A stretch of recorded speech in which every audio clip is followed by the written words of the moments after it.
Back into Friday Night Live. Now, we've seen how our 3A teams open up their season. Let's move into the double and single A levels. They look to continue their 2023 campaigns. The Fargo North Spartans looking to keep up that momentum from a dominant win last week. Spartans hosting their home opener against another 1-0 team. Nice. That's the Grand Forks Central Knights.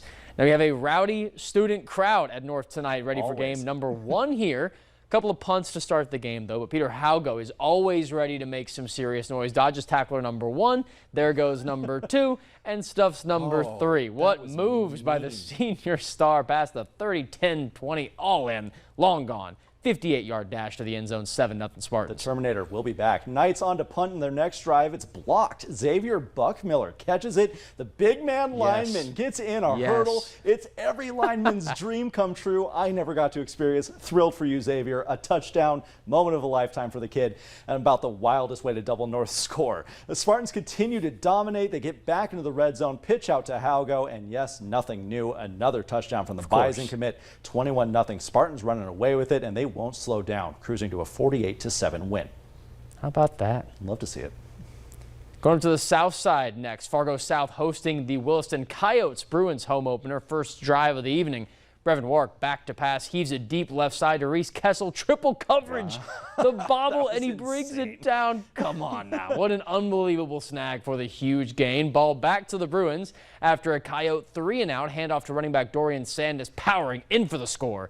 7-0 South. Bruins get back in the red zone, another pass, and wow, how open can Kessel get? His easiest touchdown. South score, make it 14-0 with 10 to go in the second. Now the gas continues to burn at Fargo South, winning this one 36-6, starting the season at 1-0.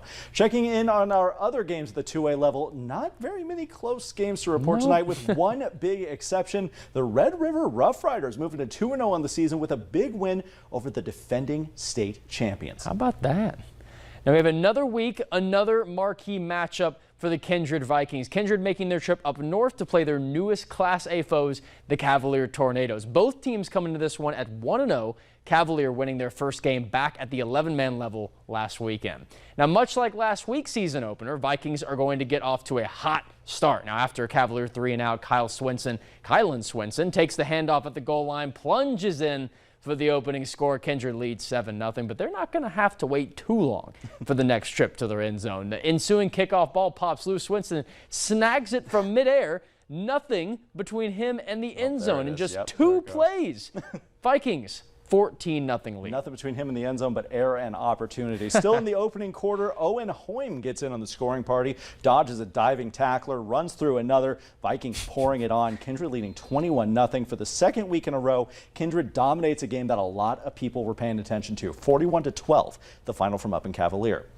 Now over to Castleton we go. Central Cass taking on Oaks, another tornado here. This one, a defensive battle throughout the entire game.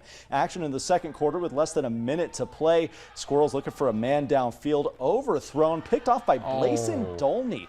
Don't worry, we're going to hear his name soon because he's also the Tornadoes quarterback. Next possession with 42 seconds to go. Dolney finds his receiver, Trey Skoglund, for a big gain downfield.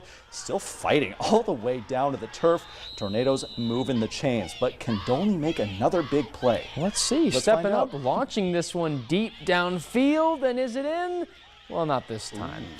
Peyton Lamar getting up for it, getting the INT. Student section ended up, of course, loving that one. It would be scoreless at the halftime break, but the Squirrels would end up taking this one a modest 7-0 win, but still a win. Both teams now 1-1. A win's a win. Taking a look at Class A real fast. As you can see, closest game there, Thompson getting in the win column 26-20 over Park River. Stick around. We're going to close out Friday Night Live when we come back.